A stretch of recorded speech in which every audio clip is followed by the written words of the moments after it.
everybody. Welcome to a special episode of Milwaukee Beer Review. As always, I am Josh. And I'm Ross. And today we've got two of the great folks from Nosy Neighbor Brewing in Kenosha, Wisconsin. We're actually on site, on location here. I'm going to try some of their good stuff, and we also wanted to have kind of a nifty little Q&A with them today. Just to kind of hear about what they do, their brewery, and some of the cool stuff that they have going on here in this crazy brewing market of southeastern Wisconsin. So thanks for joining us today. You guys want to introduce yourselves real quick? Yeah, for sure. I'm Tyler. I'm Jake. Yeah. Awesome. We're twin brothers. We brew together, and we're just really excited to have you guys down here. Yeah, welcome. Yeah, glad to be here. We met you guys a little bit before Milwaukee Brew Fest, so we kind of got to try some of your stuff out there. So that's how we first kind of got introduced to each other, and we play tag on Instagram and all that fun stuff too. So thought, hey, let's get together and chit chat a little bit. Everything we've had, you guys have been really good. We've really enjoyed every beer we've had so far, so we thought this would be awesome to do. So yeah, absolutely. You want to go? Let's dive right into the Q&A. So why don't you tell us a little bit about how Nosy Neighbor got started, kind of the name, where you guys got the name from, things like that.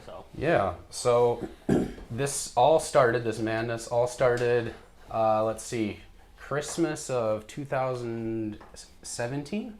My wife, we can blame her for this. She, got us the homebrew kit, started off, 5-gallon batches. Getting the kits and all the grains and everything come, with you already, and just starting really basic, like a West Coast IPA extract, all of that. And we pretty quickly went to all grain and have developed ever since, kind of creating some fun beers, and we just like to experiment. So the name Nosy Neighbor, we started as homebrewers. We thought, let's think about something community-based, the neighborhood, and then what Nosy Neighbor is actually just an ode to our dogs. So as you guys know, when you guys showed up, our dogs know exactly when somebody is within probably like 300 yards of our house, and they're always looking through those blinds, and so we thought that was just kind of a fun little twist. I like it. So I like it. I'm a home brewer myself, so I was wondering if maybe it came from you bring all that that heavy machinery out into the driveway to brew, and the neighbors are kind of watching like, what are you doing over there? So it's kind of cool to know. I like it. So what are your favorite types of beer to brew? Well, I think we're definitely, Ty and I are on the same page. We definitely like to brew with the season. So, definitely depending on the season, that's kind of what we're going with beers. Summers we're going IPAs, lighter beers, easier, ones you can have out on the porch or patio. Fall beers, we love making a good pumpkin beer. Obviously, you'll try one today. And then into the winter and colder months, we love those stouts, high ABVs, and honestly, and then to specifically answer your question, those are my favorite. I love brewing stouts and dark beers, really good. We found we can really play with the flavors and get some good stouts rolling, so that's my favorite. Awesome, very good. So congested beer markets, what's something that you guys are trying to do or to do to separate yourselves, or what's your superpower out of Nosy Neighbor that's going to really kind of put you guys ahead? Yeah. I think as you've kind of seen, you guys have had our beers a couple times, we like to push the envelope a little bit with flavors, kind of out there ideas, and then try to bring it to life, basically. And so one of the things I think that helps is that we are no strangers to the kitchen, and so I think that cooking and brewing go hand in hand. And so those as you develop the flavors and try to get things to meld and kind of make sure that it's balanced, I think has really helped us in our brewing process. As you taste things and you figure out how you just need to dial it in just a little bit more. So I think that has lended itself to helping us out with our brewing. I'll say that's definitely obvious in the beers we've had. I mean, we've had some of your guys' beers where it's like, you guys say it's going to taste like this, and it tastes exactly like you guys say. And that's one thing that people have asked us about you guys before. It's like, well, who's Nosy Neighbor? Like, what they say the label's going to be, that's what it is. And it's amazing how you guys get those flavors out of that. So that's well spot on. So that's awesome. Yeah, very good. So what's fermenting today? You guys have anything awesome coming soon that we should be aware of? We do. So November 5th, we're going to be part of a fundraising event from Charitable Hops. And there's an event up in Oconomowoc on November 5th, which is a Friday. You guys are welcome to come. It's a homebrewing competition, but it's basically a beer fest for homebrewers. And you can come taste all of the different beers. And so we have two. This is an exclusive. We're going to release this information on your channel, so you guys get the first sneak peek of what we have fermenting. We have a red velvet stout that's going to be ready. It's going to be like a cake shake, so think thick, rich, lots of flavor. And then we also have an apple strudel porter. So Wow. 2 fun darker beers kind of going into the colder months. We thought let's kick it off with some fun dark beers. So. Both of those sound amazing. Yeah. So what's the future hold for Nosy? What's the plan? Where are you guys looking to go next? Yeah, right now we are just kind of working on getting our branding out there. So as you see, we've kind of made strides over the last year in being able to get our logo out there and having people be aware of us. Pouring at festivals is probably our highlight. We're in the process right now of just doing some initial market research, trying to figure out what the future would look like and kind of crunching numbers, getting in contact with certain people to be able to just determine what it does look like. But we would love to be able to get our beers out to people. I think that's sometimes the question that we get a lot is, how do I get this? And so we want to solve that problem. Yeah, and that's definitely something I think we're focused on. We're definitely relationship style people, so we like to make connections. I mean, we're so happy to meet you guys, make connections in the community. Kind of finding ways to get our beers out into more people's hands is kind of, like Ty said, really what we want to focus on, and definitely keep growing the brand, growing the connections, and making steps towards making this, full brewery. Earlier today, I had a guy from Milwaukee said, "How do I get your beer?" And I said, "Show up, and it costs you $0." So that's where we're at currently. Yep. But literally this morning, a guy drove down from Milwaukee to get some beer from me, and that just awesome. that literally is just so awesome that people want it that bad. Yeah. That's how it starts. That's very cool. You answered my last question already, so we can dive right into what we're going to try here today. So what are we diving into? All right. Well, we have 4 different beers. I have 3 up here right now. We have an American Amber Ale. We have a discount double check. Right? It's Packers game day. All right. So that's a check dark lager. We have a Ghostly Pale, which is a pale ale that we brewed with fresh nugget hops, and it also has Amarillo and Simcoe in it. Okay. And then this is our newest one. It's the Headless Highlander, and it's our Imperial version of a pumpkin Scotch ale. So it's similar to the one we had at the Kenosha Brew Fest, but this one bumped up the ABV a little bit and made it a little more scary, I think, is what Ty mentioned. Yeah, a little more spooky. Yep. Nice, yeah. All right, well, let's crack one of these open and give them a shot. What should we start with? Let's start with the amber. We'll just do that, so feel free to take a glass here. I guess I'll pour them for you, maybe. All right. The beauty of on-site is that you can pour straight from the tap, so. There you go. Feel free to go through your process as I pour. I know that you guys have steps to your tasting, so. Get a little nose on it. Get a little nose on it. Yeah. There's that malty sweetness to it with the amber. It's right there on the nose. An American amber has a little more hop presence than your normal amber, so you will get some Centennial on the finish. You get a little bit of bitterness on the nose there, but whoa! Good catch. And we have shattered bottles. I'll try to cut that out of the video. I don't think that'll be possible, but interesting. All right, we'll work around. all right. Well, All right. cheers, guys. Cheers. Here, guys. Cheers.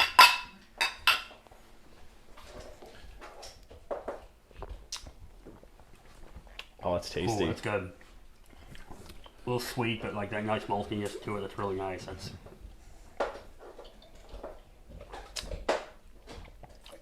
Yeah, the malt character's there. The sweetness is there. You definitely do get that bitterness on the back end of it. I really, really like that. It's subtle, but it's there. It's clearly there.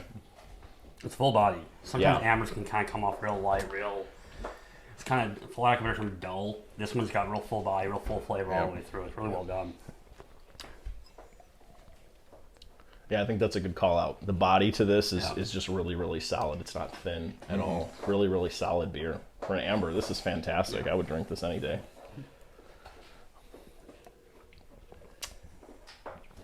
And especially out of these super cool glasses.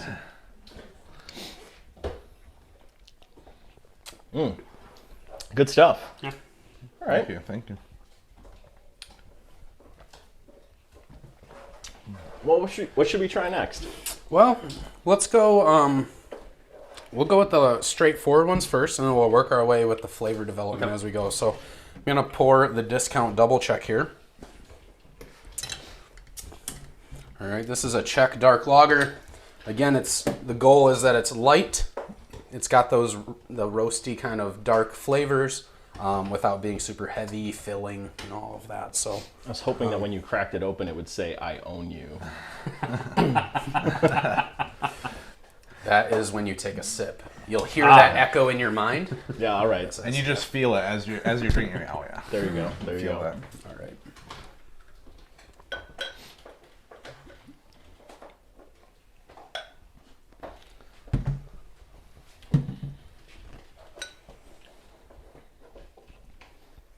Can you smell the own? I smell the orange. Get a little nose on this one. Ooh. Almost like a fruit note on the nose to this. I like that. Again, there's some decent malt character on the nose to this too. It smells really solid. Yeah. Did you guys have this one at the Kenosha refresh? Yes, Okay. we did. Oh yeah. I'm going to give a shout out to the Duke of Drinkability on Instagram. I don't know if you guys Yeah, follow him. yeah. This is a collaboration with him. Oh, so nice. me and Jordan were able to brew that together, have it on at the festival, and so Nice. figured we would have a tasting here too. So Very thanks cool. for brewing, Jordan.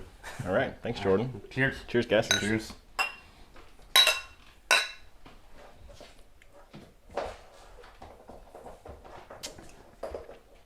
Ooh. Oh, that's good. I think the highlight of this one is that it's light. It is. Yeah, it's right? surprisingly light. Like you wouldn't expect it. It's a darker color, but you start sipping it. Very light, very just again full flavor. Like Yeah. it's- Again, full-bodied. Yeah. But it's got a light note to it. The character to it is very, very light, very drinkable. Not overly hoppy. This is a very, very sippable beer. I could see drinking multiples of these. Yeah. Very easy to drink. It's similar. I mean, what it reminds me of kind of is like a black IPA without the hoppy and bitterness, which I really like. A little bit, I, yeah. I'm a big black IPA fan. I really like them. It's kind of a nice in between for me, and this does a good job of kind of like toning down the bitterness, but like really kind of keeping those flavors into it. Yeah. Yeah, Agreed. I think you guys kind of hit it on the nose there as far as being able to drink several of them. It's very drinkable, Yeah. but also we don't sacrifice the flavor on Yeah. this. There's plenty of flavor, but plenty room for a few of them. Yep, 100%.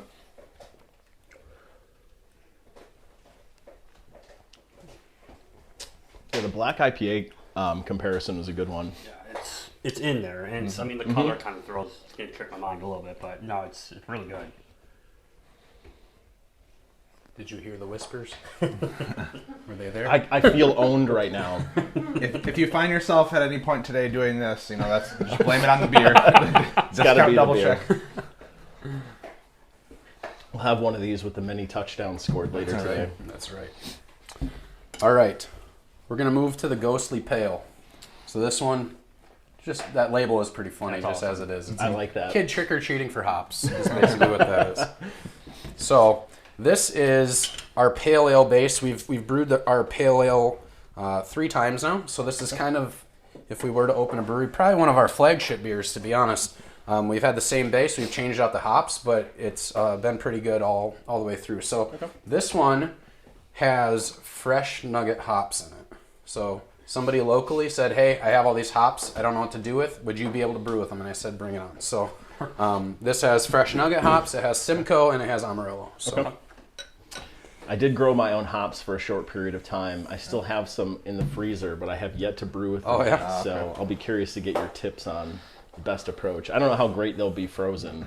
I probably want to do them before putting them in the freezer, but yeah, I think that freezing them will be just fine preserving them. I mean, that's what I do with my pellet hops. I keep them in the freezer. So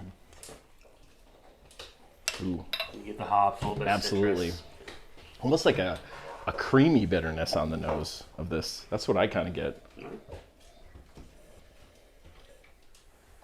Smells fantastic. Yeah. That hop character is absolutely there. Fresh and just- Smells fresh. Yeah. All right. Cheers. Cheers. Cheers. cheers. Cheers, guys. Cheers.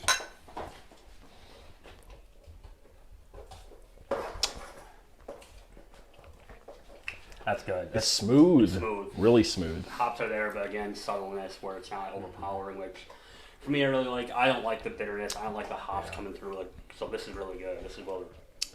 Yeah, you definitely don't get that like back of the throat like Yeah. hop bitterness that you would get on a traditional like IPA. So I mean, it's a pale, right? It's a pale, standard so it's not meant to be super bitter. Right. With those fresh hops, to keep all those oils, you want to add it in late in the boil. So a lot of whirlpool, a lot of end of boil, and so that preserves a lot of that flavor and aroma that you're getting. So. Yeah, the flavor's there, but the bitterness isn't. Which this is another very drinkable beer. Yeah, absolutely. And again, full-bodied. All the body that you expect in a beer like this is there. It doesn't feel thin. It's, you'll get that sometimes with smaller batch brewing sometimes where it just comes off a little bit thin. This is perfectly done. Like the body on this is great. So you guys were at Milwaukee Brew Fest. You guys might have remembered seeing a Good to See You pale ale. This is the same base recipe. Okay. It was Good to See You, different hops. Decided to rebrand it a little bit, but again, pretty. This is, so like Jake said, we brew for all seasons. This is a beer that probably could extend through almost every season just because it's an easy rider. And like you said, this is like a staple flagship beer for you guys. This is something I think anyone can come in, drink, enjoy. Someone who's a big craft beer drinker, or just someone who doesn't really like craft beer but wants to try one. This is perfect for that because it's a nice kind of like bridge into that world. I think. So. 100% agree. Yeah, I think if you see a lot of breweries will have, a staple pale ale, and it's really kind of an introductory for maybe somebody who doesn't love IPAs but likes a little bit of the hop and a little. So it's kind of almost an introductory beer for an IPA, but it's really kind of, I think it approaches all different crowds and different people that like IPAs or lighter beers. So that's I think that's smart. It's smart to have that. You got to do that. Like. You can't just go like all full bore craft beer. You gotta have something that other people can come. They're casual beer fans. This is transition beers, as we call them. Yeah. Yep, absolutely. This is right there. Good stuff. Awesome. Thank you. All right. Last but not least, we have our Headless Highlander Imperial Pumpkin Scotch Ale. So, like Jake said, this is a beer that we brewed for the Great Lakes Brew Fest. We decided. It was so well received that we wanted to brew an Imperial version, and so this is 10.5% ABV. Little known fact here is that it has the whiskey from Great Lakes Distillery, and it's pumpkin whiskey. And so I don't know if you guys know the story behind the pumpkin whiskey, but it's distilled from Lakefront's pumpkin lager. Okay. So this is the third life of Lakefront's pumpkin lager in here. It's kind of That's like kind of cool. Kind of like the Twilight Zone. All of a sudden, it's like whoa. Yeah. So. Yeah. Shout out to the great people at Great Lakes Distillery. We like to head out over there, and it's always a great spot. And that's kind of where we were kind of thinking of how to fortify this beer with something, and with the pumpkin flavor, we thought this would be great to kind of use something local and something Milwaukee. So it's that time of year too. Yeah. Oh my god, it smells so good. Oh yeah. Pumpkin all over the nose. It smells like pumpkin pie. Yeah, exactly. This is Jake's first time tasting it too. So. Is it? Okay. Yeah. All right. Yeah. So come just along tapped with it yesterday. Yeah. Haven't tasted the final product yet. Has anyone else tasted outside Just of the? me and my wife. Okay. All right. So first time. Yeah. All right. You guys are in the inner circle right now. All right. All right, Cheers. gents. Cheers. Yeah. Cheers. Cheers. Oh, my bad. It's all right. Wow. It's so well. It's creamy. Like, it's got that nice pumpkin flavor. What I really appreciate is sometimes with the pumpkin beers, which I like pumpkin beers, but it's too much of the spice, the cinnamon, and all that and everything. And it kind of takes away from the pumpkin flavor. This keeps that flavor. You don't get much of that spice. This is just, it's smooth. I would never guess this is 10.5%, which is dangerous. Yeah. It's really well done. I don't even like pumpkin beers, and I like this. Like, All right. Yeah. Good to hear. It's absolutely creamy. It's exactly what you said. It tastes like a pumpkin pie, and you would never guess this was 10.5%. That ABV. I mean, it hides it very, very well. Yeah. Going off of what you said about the spice, we definitely don't want to overspice it and hide that malty character from the Scotch ale. Yeah. We definitely want it to be a pumpkin Scotch, not just a Scotch ale that happened. That's all of a sudden turned into a spice tincture. So. Initial thoughts? Oh, it hit it exactly what we were looking for. We wanted we didn't want to focus on just the spice or just the pumpkin. It kind of all, you taste the spice, you taste the pumpkin. I mean, we had used some pumpkin in the actual boil, real pumpkin that we stirred into the boil, so that kind of gives some of that, adds to the color. I really love the color on this. That pumpkin in the boil helps with that, and yeah, I think exactly what we were looking for. We didn't cut any corners on this one, so even the pumpkin, I mean, it got caramelized in the oven. We brown sugar added. Think pumpkin pie. I mean, we definitely went to every length to make this the way it was. So no, it's well done. You can taste it. I mean, you can taste the effort. You can taste the work that went into this one. It's just really well done. So I haven't tried that pumpkin whiskey. I'm trying to find it in here to see, but it's pretty well buried in here. Really good stuff, guys. Yeah. Awesome. Thank you. Yes, Awesome. thank you. yeah. Well, hey, Nosy neighbor, thank you guys for having us down here. This is a lot of fun.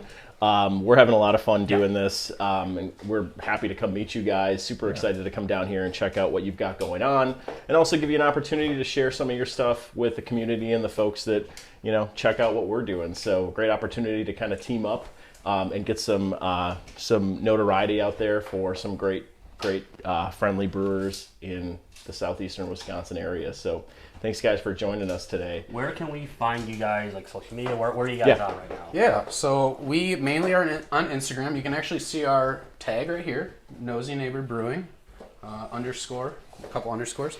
But we do a lot of interaction on there. You can see pictures of every single brew that we have as they get tapped, as we bring them to different places. So if you're interested in something that you see, just hit us up. We can try our best to get you some.